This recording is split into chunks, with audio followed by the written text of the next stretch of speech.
After receiving your social hotspot, proceed to open the box. You can discard the bubble wrap. And as well, the instructions, you won't need those right now because we'll be walking through the entire setup process. Unpack all the contents of your box. That includes the social hotspot, a network cable, the 2 screw-on antennas, and an AC adapter.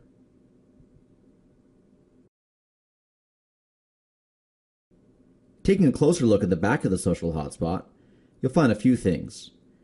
This is the AC adapter where you plug in the hotspot. This is the Wi-Fi signal on and off switch. This is where you plug in the internet. This is where you plug in access points and patio extenders. That's where you screw in the antennas. And this is the reset button that you should not press. On the bottom of the hotspot is your device ID, as well as your MAC address and serial number.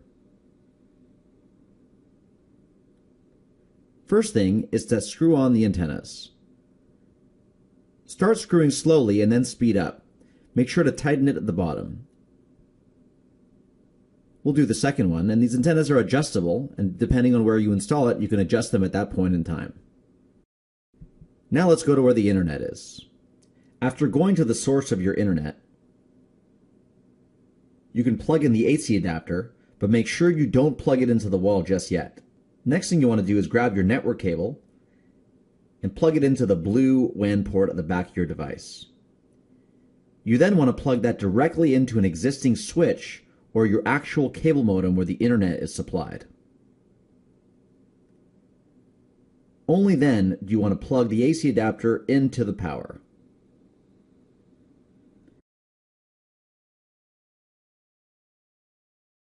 This is normal as the social hotspot is just configuring itself and getting on the actual network. On the far left is the power light.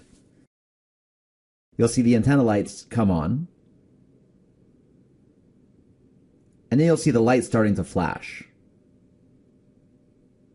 Looks like we're ready to test our social hotspot. So grab your mobile device and turn on your Wi-Fi. You should immediately see a new hotspot in the area. It's typically called social hotspot at your device ID, but we'll change that later. So tap on the social hotspot, the SSID, and click connect. As you'll see, a screen automatically pops up your browser and presents you with the social login screen. On this screen is where you can accept the terms and conditions and connect with Facebook. If you're connecting to an existing Wi-Fi router, connect the social hotspot with the Ethernet cable from the blue port, that's the WAN, to the yellow port in the existing Wi-Fi router.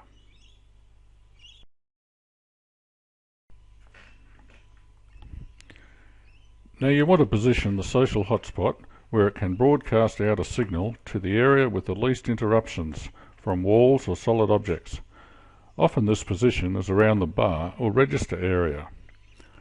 Therefore, you may need to get a cable running from the existing modem in the office to a secure area within the store, which has minimal obstructions and therefore the signal strength can be maintained.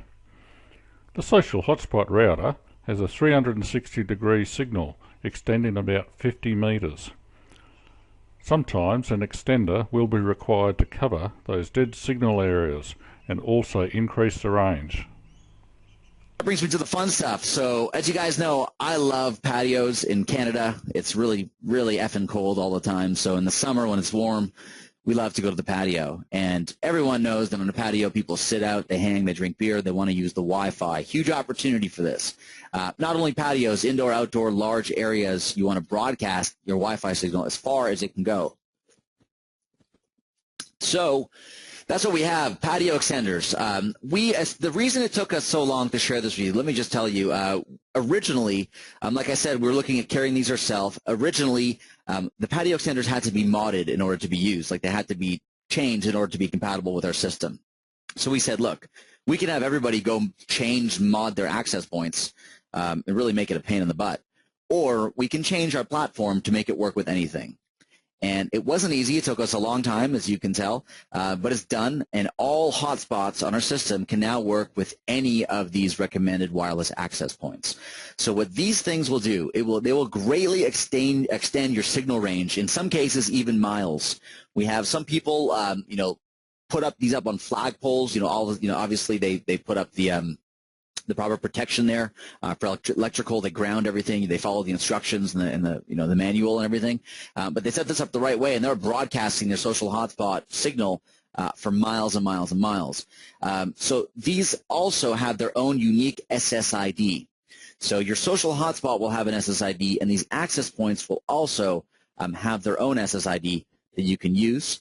And let me just sorry guys, let me quickly add Tony to the call if he's here.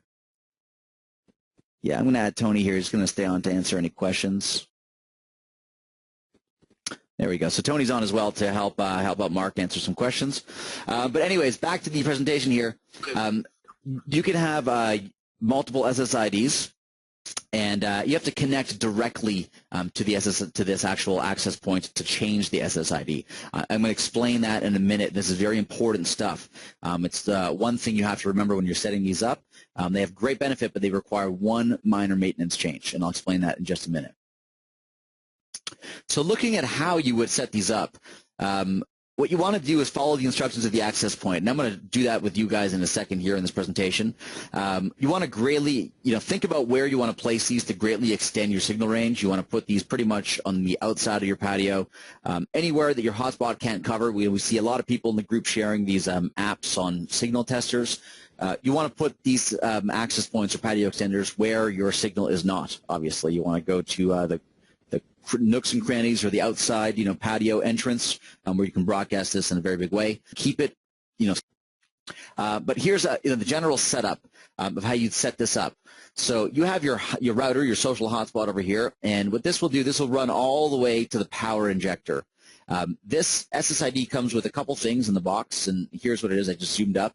So this comes inside. It's basically a power adapter. You plug the power into this little white box, okay? And this white box will have two holes. They'll have one hole that goes to your access point, and they'll have one that goes to your thing. And the reason I zoomed in is this instructions is kind of weird. Like, there's no reason to keep this at 100 feet, and this is the short one. What a lot of people do is on the inside, they put the power injector, and they make this cable the long one. So they take this cable going directly from the power injector to the access point, and this can be 100 feet maximum. So if you just want to take this and put it up on the ceiling, you don't need power there. You just need a 100-foot cable going directly to the access point. So here's how you would set it up.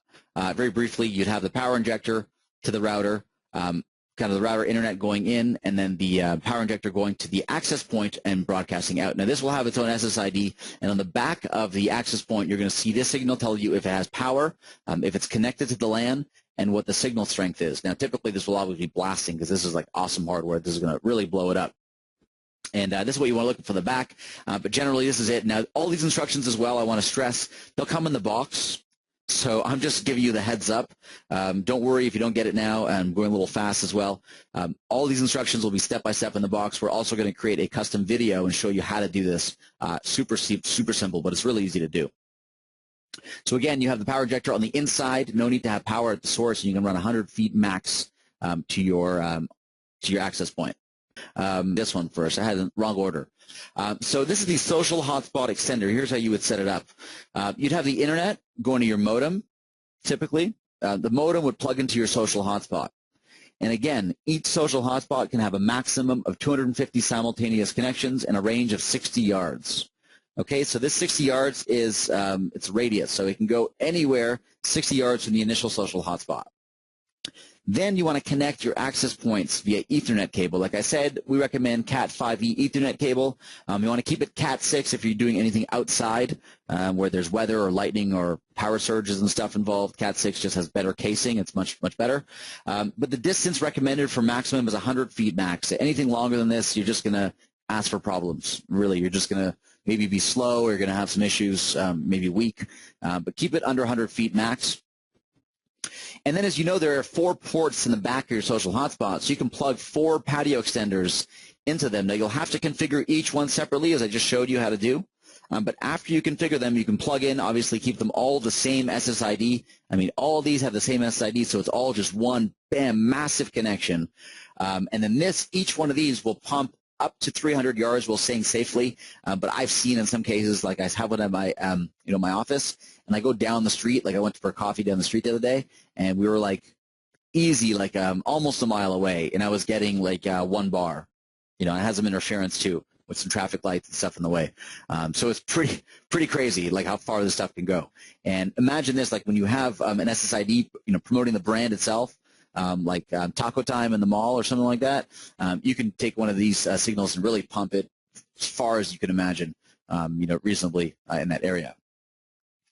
So plugging in more of these, obviously if you need more than 250 simultaneous connections, you can plug in multiple access points and multiple social hotspots. So this is where a switch comes in. So the switches that we had in the accessory store, you buy one of those, you plug it into your internet goes directly into a switch. What this will do is just share the connection. So if, for example, those of you who are asking about POS devices, or if you had another, let's say I have another a hotspot inside and I want to keep that secure, but I want to keep one social, and the business, had some concerns, whatever it is, this is an ideal way to set that up. Okay, so you have the internet modem to the switch, and then the switch will let you plug in, let's say, a couple computers if you want, if they have computers that they want to use in the office. Then you can have one that goes to their internal secure hotspot, and then one that goes to your social hotspot. Okay, and again, each one of these can have 250 simultaneous connections. So if you wanted to have, let's say, let's say you have multiple floors of a hotel, you can put one of these on each floor if it's a small hotel. If it's a larger hotel, you can put one of these on each floor, and a couple of these as well. Okay, and then, not recommended. Really, to that level, we're looking for gateways, just to repeat that. So we're going to be coming out with some really good gateway options very, very shortly, as far as lower, cheaper than $25,000 solutions. We're looking at some other hardware options and different levels for different number of simultaneous users. So that's coming soon, I promise you guys. But now, if you're looking to do, and this will probably accommodate almost most small hotels in local areas. So you can have obviously as many hotspots as you want over here. Keep in mind this internet needs to be very, very fast for this to work very, very efficiently. And again, you have your Cat5e or Cat6 Ethernet cable. You can plug in max 4 extenders per social hotspot, and then each one will blast 300 yards. So this is pretty good stuff to get some really wide range and really, again, focus for local. Anyone who's looking at outfitting stadiums or looking for thousands and thousands of users, that's gateway. You're not going to do that with a social hotspot. You're going to do it with a gateway solution. And like I said, all of that is coming very soon.